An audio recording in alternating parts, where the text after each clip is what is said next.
9h09 aqui nos altos da Estância Grande, programa Debates e Opiniões. Debates e Opiniões vai ao ar todos os sábados, né? Todos os sábados das 8 até as 10 horas da manhã.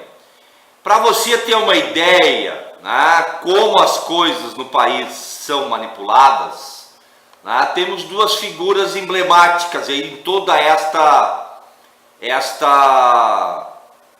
trama, né, que está no Brasil desde que Lula se elegeu presidente por 2 vezes, depois presidenta Dilma por 2 vezes. Desde então foi criado mecanismos, né, que possibilitaram à Polícia Federal, ao Ministério Público, aos órgãos de justiça investigação, que antes não acontecia.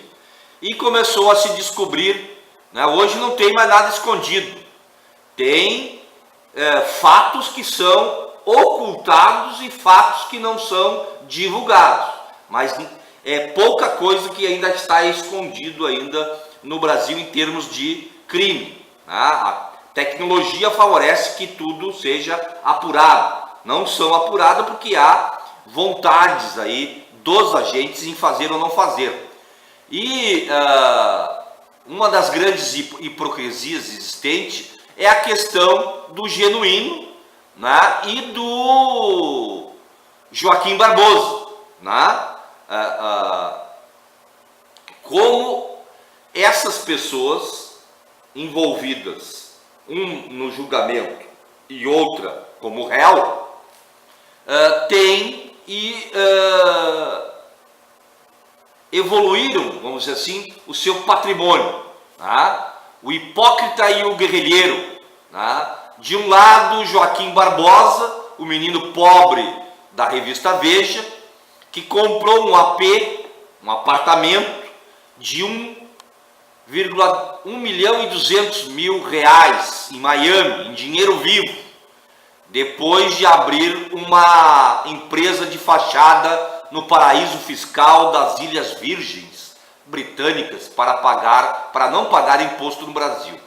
Do outro lado, o José Genuíno, que foi acusado aí de ladrão, foi condenado e tudo. Um brasileiro que pegou em armas contra a ditadura, foi preso e torturado, deu a volta por cima, entregou-se à luta política e manteve-se honrado, mesmo quando foi trucidado pelo Joaquim Barbosa, essa figura, né, que a gente tanto vê aí na mídia e tanto viu na época do Mensalão. Então, como que um camarada que é juiz, a gente pegar o dinheiro, o salário de um juiz, como que a gente explica que ele possa ter comprado um apartamento lá no exterior por 1.200.000 reais? Isso só de um patrimônio. E aí você vai ver a declaração, a checagem, porque assim, a vida do Genuíno foi revirada. E não encontra nada, né, no Brasil nem fora do Brasil. O cara tem o que um trabalhador assalariado tem, né, e o que um deputado federal tem, adquire com o salário de deputado, né? Não vamos entrar nas patifarias. Então isso prova, né, de que no Brasil há 2 pesos e 2 medidas. Tá? Esta é a grande verdade do que a gente vê, né, nos dias aí de hoje e de como como acontece, né? Como acontece no Brasil, que tem 2 lados. Né? É mentira que o Brasil não tem 2 lados. O Brasil tem 2 lados, sim. Um lado defende aqueles que têm rios de dinheiro, né? E outro lado que tenta sobreviver, né, lutando para garantir os seus direitos, né? São 9 horas 14 minutos. Em 3 anos, o prefeito Haddad recupera 278 milhões desviados da corrupção. Isso é lá na Prefeitura de São Paulo. A gestão de Fernando Haddad investigou a máfia do ISS, Imposto sobre Serviços, que é o imposto que todas as prefeituras têm. E a Operação Água Urbana, ou Urbana Água Espraiada, e recuperou valores milionários aos cofres da prefeitura. Vamos ver. Em 3 anos e 4 meses de gestão, o prefeito Fernando Haddad, do PT, da cidade de São Paulo, recuperou aos cofres públicos cerca de 278 milhões em ações combinadas de corrupção ou de combate à corrupção. As ações se referem à atuação da máfia do ISS e da Operação Urbana Água Espraiada. A investigação sobre o grupo de fiscais que cobrava propina em troca de descontos no cálculo do imposto, conhecido como a máfia do ISS, foi uma das primeiras operações da Controladoria Geral do Município, a CGM de São Paulo, órgão criado por Haddad para prevenir e combater a corrupção na gestão municipal. As investigações e atuações da empresa que se beneficiaram da prática ilegal foram responsáveis pela entrega de cerca de 133 milhões. Já a Operação Urbana Água Espraiada resultou na recuperação de cerca de 53 milhões. 20 milhões no câmbio de 10 de dezembro de 2014 já foram devolvidos, 20 milhões de dólares. Ainda faltam 92,5 milhões que aguardam apenas homologação da Justiça dos acordos firmados. A ação teve atuação da Procuradoria-Geral do Município e do Ministério Público de São Paulo. Essas são notícias aí da Secretaria de Comunicação da Prefeitura de São Paulo. Então, só para a gente ver, quando um prefeito quer fazer um bom serviço, ele faz. Em 3 anos, 278 milhões foram recuperados da corrupção na Prefeitura Paulista. 9 horas 17 minutos, aqui nos altos da Estância Grande.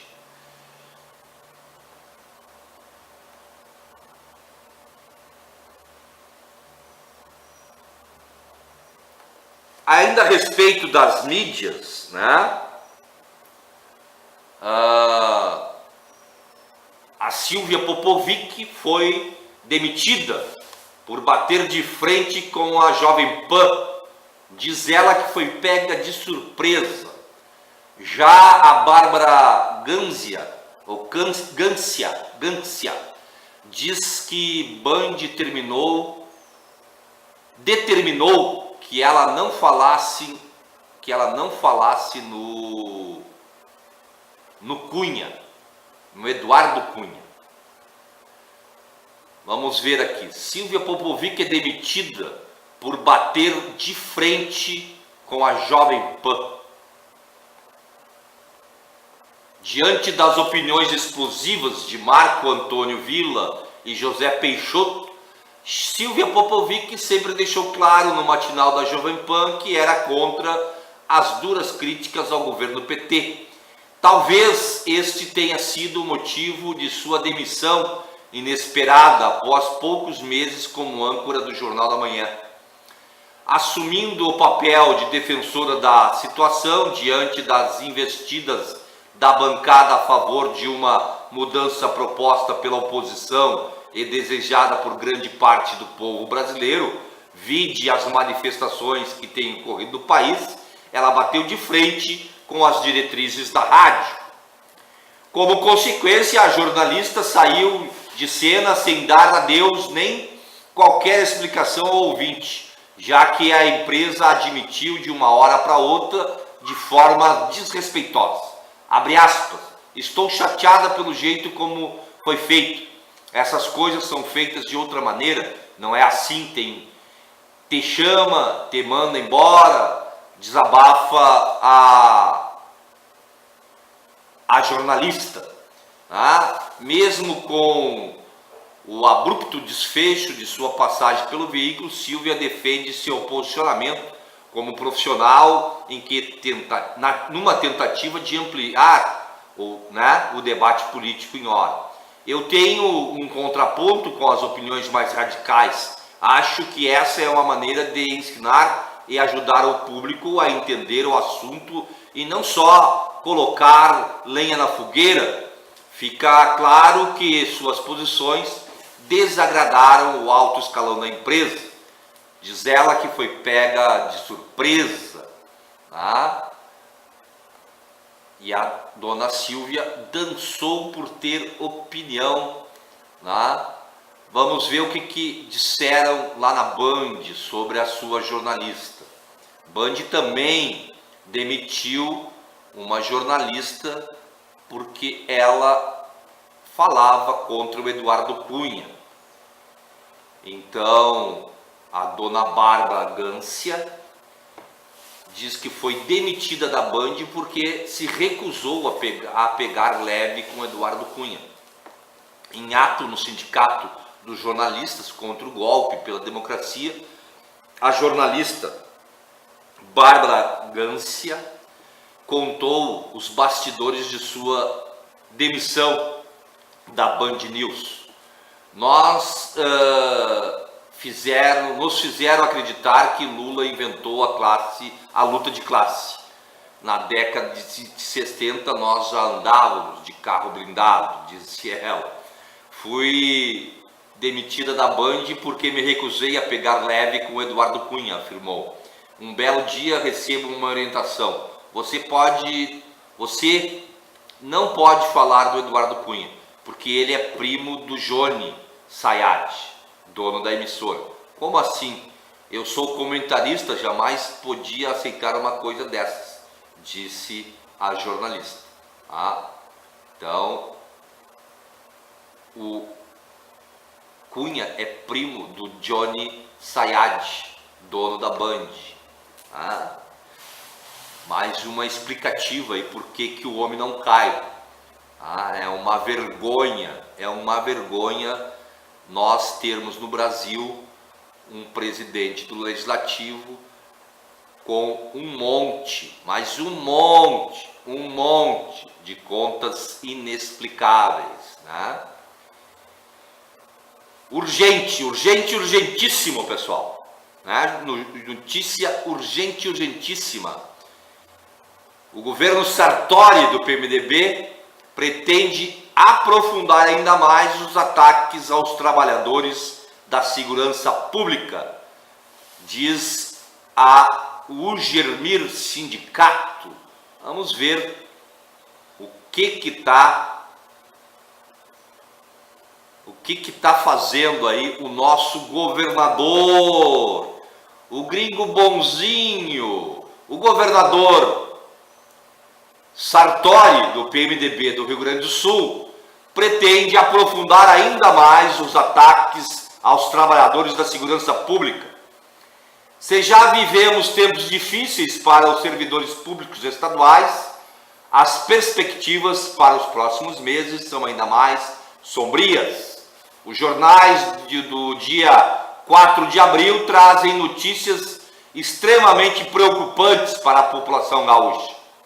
Se hoje a população já vive amedrontada pela violência, com os serviços essenciais como saúde, educação e segurança completamente sucateados, as perspectivas para os próximos meses são os piores possíveis.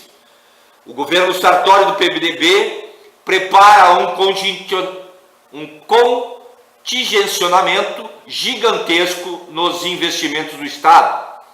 As informações dão conta de um corte de cerca de 4 bilhões de reais nas despesas do governo, Falando bem o português bem claro, os investimentos do Estado irão a zero.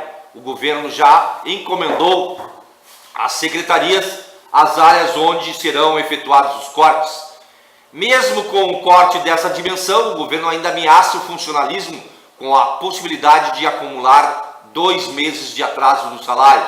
Ou seja, nos próximos meses podemos viver o absurdo de chegar o dia do pagamento e os servidores não terem recebido a integralidade do mês anterior.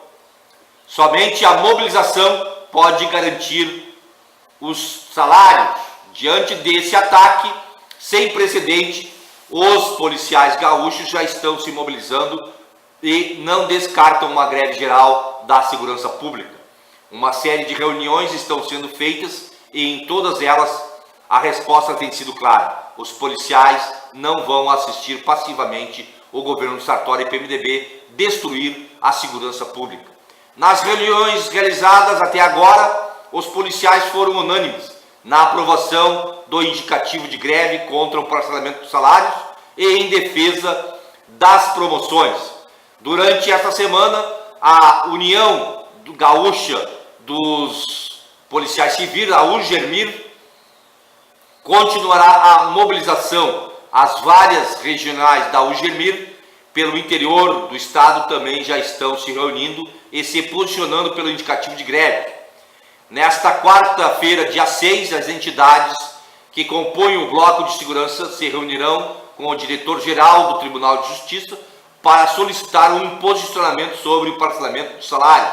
As entidades solicitarão ao Judiciário que tome uma providência obrigando o governo a cumprir a decisão judicial que proíbe o parcelamento dos salários dos trabalhadores da segurança pública. Os policiais sabem que a situação é grave e pode ficar ainda pior. Somente a mobilização e pressão sobre o governo pode fazer o governo recuar. Enquanto isso, o governo fala em crise, mas não apresenta uma política de crescimento. O governo corta investimento e vai aumentar ainda mais a violência.